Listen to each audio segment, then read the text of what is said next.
ये कारपोरेशन में 50 साल से परंपरा है। जो दमदार नगर सेवक होता है बोलता डाल पाइपलाइन, तो अधिकारी जहाँ भी डालता है ना कभी लेवल देखता है ना कुछ नहीं, वो चौकअप होता है। और वो तुम और प्लास्टिक के पुड़े डालते हो उसमें, तो पानी बहता नहीं। और एक के ऊपर न उस पर बिल्डिंग बनाते हो, और तुम बिल्डिंग बनाकर और उसका दुकान लगाते हो, और फिर बोलते हो हमारे पास चिल्ला के आते हो कि पाइपलाइन चौकअप हो गई। क्या कर रहे आमदार, क्या कर रहे खासदार, क्या कर रहे? अरे तुम क्या कर रहे हो? तुम उसके ऊपर घर बना रहे हो, हम क्या करेंगे? अच्छा, तोड़ने के लिए जाओ तो हमको चुनाव लड़ना है, नहीं तो मैं तो पूरा नागपुर तोड़ देता, जहां जहां बता मैं तोड़ देता। ये सुधाकर और देशमुख मेरे पास आए, ये रोड में अच्छा कर रहा था 8 लेन, पुलिस लाइन टाकड़ी गिट्टी खदान का, ये जगह है सरकार की जगह है, दोनों बाजू में अतिक्रमण है। मैंने उनको समझाया सुधाकर राव, नेतागिरी की बात अलग है, पर ये एक्सीडेंट होते हैं, जवान लोग मर रहे हैं, ये सब डेंजरस है, ऐसा मत करो। और मैं बिल्कुल तैयार नहीं हूँ इसके लिए। नहीं ये कराच लगते मैंने, तो कैंसिल हो गया वो। अब छोटा रोड आया, अब मैंने तय किया है कि ये रोड पे एक्सीडेंट ना हो, ये स्मूथ ट्रैफिक हो, इसलिए वो पुलिस लाइन टाकड़ी से नाके के आगे, काटोल नाका के आगे तक जल्दी ही उड्डान पुल का काम शुरू करूंगा। डीपीआर बन गया है और ये उड्डान पुल बनेगा। अब ये जो 24 हमारे यहाँ 2400 करोड़ रुपए नाग नदी प्रकल्प में मंजूर हुए हैं, उसमें महाराष्ट्र सरकार का भी हिस्सा है। देवेंद्र जी ने उस समय रिकमेंड करके दिल्ली में ये स्कीम भेजी और जायका में इसको फाइनेंस मिला है। अब मैंने कमिश्नर साहब को कहा कि ये नागपुर का घटिया कंसल्टेंट मत लो, यहाँ के ठेकेदार भी बहुत चालू है, जो भी काम करते हैं वो पूरा खराब ही करते हैं। मैंने अभी प्रवीण को कहा ये 11 तालाब को जो पैसे दिए ना, जरा बिल्कुल देखो परफेक्टली, और इसके बाद अगर खराब काम किया तो उसको ब्लैकलिस्टेड करो, टर्मिनेट करो। जो क्वालिटी का काम नहीं करेगा उसके ऊपर कड़ी कार्रवाई करो। हमने किसी से लक्ष्मी दर्शन नहीं लिया है, तो ठेकेदार लोग याद रखो कि तुमने खराब काम किया तो बुलडोजर तुमके ऊपर चलेगा, तो तुम अच्छा काम करो। अभी ये नाग नदी में अच्छी पाइपलाइन डालकर पूरे शहर में 3 विधानसभा क्षेत्र में 2400 करोड़ रुपए जो मिल रहे उसकी योजना में काम होगा। अब देवेंद्र जी से मेरा अनुरोध है कि एक बार आप भी मीटिंग कराइए। अब कमिश्नर साहब को मैंने कहा कि ये 2400 करोड़ में 3 विधानसभा की पाइपलाइन आ जाएगी, 4 विधानसभा की, और बाकी 2 विधानसभा के लिए हमको कुछ पैसा लगेगा। हाँ, वो भी 1000 करोड़ रुपए लगेंगे, उसका भी डीपीआर मंजूर हुआ है। और जो इंटरनेशनल कंसल्टेंट है उनकी सलाह से पूरे नागपुर का, चाहे एनआईटी हो, चाहे महानगर पालिका हो, चाहे एनएमआरडी हो, एक ड्रेनेज का मास्टर प्लान तैयार करके पूरे शहर में निश्चित रूप से हम ड्रेनेज की ऐसी व्यवस्था करेंगे कि मैं कमिश्नर साहब को प्रार्थना करता हूँ कि अब 2-4-5 दिन के बाद बरसात आएगी, मैं नागपुर रहूँगा और बरसात में घूमूंगा, और जहाँ पानी अटका हुआ लगेगा वहाँ आपके सामने आके लोगों को आको धरने देने के लिए कहूँगा। तो आप अभी सब नालियों को एक जगह भी पानी नहीं मिलना चाहिए, तो आप इसके लिए अधिकारियों को सजग करिए, नालियाँ साफ करिए। नाले ऐसे जो साफ ही नहीं होते। मैं ये रेलवे लाइन के बाजू में गंगाबाई घाट का नाला रोज देखता हूँ, मेरी भी बुरी आदत है। साफ हुआ देखता हूँ तो वैसे ही दिखता है, साफ हुआ तो क्या हुआ। नाग नदी की कहानी वही है।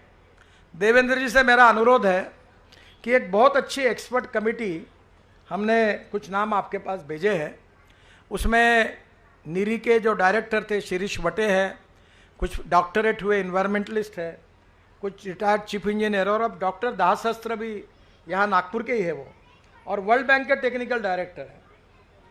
तो मुझे लगता है कि आप इस बार इन सब टेक्निकल लोगों की एडवाइजरी स्टीयरिंग कमेटी अपॉइंट करके जो कमिश्नर साहब को पूरी तरह मार्गदर्शन करेगी, ताकि टेक्निकली कहीं कॉम्प्रोमाइज़ नहीं होगा, और नागपुर में नाग नदी के साथ बाकी भी नदियों का काम आगे करने की कोशिश करेंगे। एक बहुत अच्छी बात हुई है कि कल गोदनी रेलवे स्टेशन का भूमि पूजन है, प्रधानमंत्री कर रहे हैं 300 स्टेशन का, और मुझे बहुत खुशी है कि पश्चिम नागपुर में एक अच्छा रेलवे स्टेशन मिल रहा है और उसके साथ साथ अजनी और मेन स्टेशन का भी अब प्लान मंजूर हुआ है, वो 5 स्टार होटल जैसा बनेगा।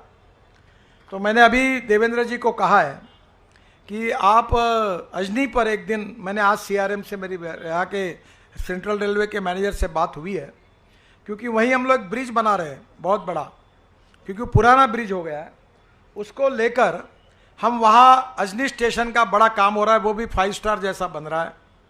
और देवेंद्र जी बताने के लिए भूल गए, जो उन्होंने बताया वो मैं रिपीट नहीं करूँगा। उन्होंने 1200 करोड़ रुपए दिए हैं लॉजिस्टिक के लिए, और देश में जितने ट्रक ट्रांसपोर्ट है, जिनके गाड़ियाँ दुरुस्ती होती है, रोड पे खड़े करते हैं, वैसे तो रोड हमने आपके पार्किंग के लिए बनाए घर बड़ा बनाते हो, मार्बल लगाते हो, ग्रेनाइट लगाते हो और गाड़ी रोड पे खड़े करते हैं, तो ये गलत बात है। तो अभी ये पूरे ट्रक और बसेस, इसके लिए जो लॉजिस्टिक पार्क की जगह कलेक्टर साहब ने आइडेंटिफाई की है, देवेंद्र जी को प्रेजेंटेशन देने वाले, तो ये लॉजिस्टिक पार्क भी होगा। और इसके साथ साथ सबसे इम्पॉर्टेंट चीज़ है कि हमारे शहर में अभी भी सब्जी मार्केट, मटन मार्केट, मच्छी मार्केट की जगह अच्छी नहीं है, हॉकर्स के लिए जगह नहीं है, फूड पार्क के लिए। अभी मैं 11 मंजिली बिल्डिंग वो तेलंगखेड़ी के बाजू में, फुटाला के बाजू में बना रहा हूँ। एक समय 12 से 15 हज़ार लोग वहाँ जाकर होटल में, रेस्टोरेंट में खा सकते हैं, ऐसी बना रहा हूँ, क्योंकि लोग रोड पर ना खाए और उसी पैसे में। तो मेरा आपसे अनुरोध है कि महानगर पालिका के आयुक्त जी को बहुत लंदन स्ट्रीट के कारण बहुत पैसा मिल रहा है। मुझे बहुत खुशी है कि 2.5 करोड़ में हमने वो जगह मिलाई थी भारत सरकार से, और उसके ऊपर 5000 करोड़ का प्रोजेक्ट हो रहा है, और महानगर पालिका को 2000 करोड़ रुपए मिल रहे हैं। अभी तक 3 पैकेज में 250-300 करोड़ मिल गए। तो ये जैसे जैसे पैकेज जाएंगे वैसे महानगर पालिका में और एनआईटी में बहुत ऐसे कम से कम 14 से 15 प्रपोजल है, जिससे महानगर पालिका का हजारों करोड़ फायदा होगा और टैक्स हर साल बढ़ेगा। तो मैंने आयुक्त जी को कहा है कि इसके लिए एक स्पेशल डेडिकेटेड डिवीजन खोलिए, और जो लंदन स्ट्रीट का जो फार्मूला है वो किसी के ऊपर एलिगेशन नहीं होते, क्योंकि किसी को जगह बांटने का अधिकार हमारे पास नहीं है। तो स्वाभाविक रूप से बिल्डर ही वो करेगा। तो निश्चित रूप से 1 लाख के बस्ती के पीछे कम से कम एक मटन मार्केट, मच्छी मार्केट, एयर कंडीशन और एक फ्रूट वेजिटेबल मार्केट बने, ताकि हेल्थ पॉइंट ऑफ व्यू हमारे लोगों को मक्खियाँ बैठी हुई गंदगी के समय जो मटन मच्छी खरीदते वो खरीद करने का मौका नहीं आएगा। और एक अच्छी बात, देवेंद्र जी को मैं धन्यवाद दूंगा कि पिछले बार उन्होंने, बावनकुड़े जी और उन्होंने मिलकर 60 करोड़ रुपए दिए थे, और हमने काफ़ी मैदान अच्छे किए हैं। और अभी उन्होंने फिर से कहा कि 150 करोड़ का डीपीआर बना है, और उन्होंने ये पैसे देने के बारे में जो घोषणा की है वो बहुत महत्वपूर्ण है। आजकल देखो हमारे घर में हमारे छोटे छोटे बच्चे, मेरे घर में भी यही होता है, दिन भर मोबाइल हाथ में लेके वो देखते रहते हैं। ये पूरी पीढ़ियाँ बिगड़ रही है। और आप सब लोग ये तय करो कि हर शाम को 5 बजे के बाद अपना लड़का लड़की ग्राउंड पर जाकर खेलनी चाहिए। मैं चाहता हूँ कि हर विधानसभा में 2 स्विमिंग टैंक बने, एक कम से कम 2 हेल्थ क्लब बने। अभी लंदन स्ट्रीट में जो स्विमिंग टैंक बनाने का डिज़ाइन मुझे बताया गया, मैंने आगरा से बनाया, 1000 लोग वहाँ तैर सकते हैं, ताकि हमारे गरीबों के लड़के लड़कियाँ वहाँ जा सकें।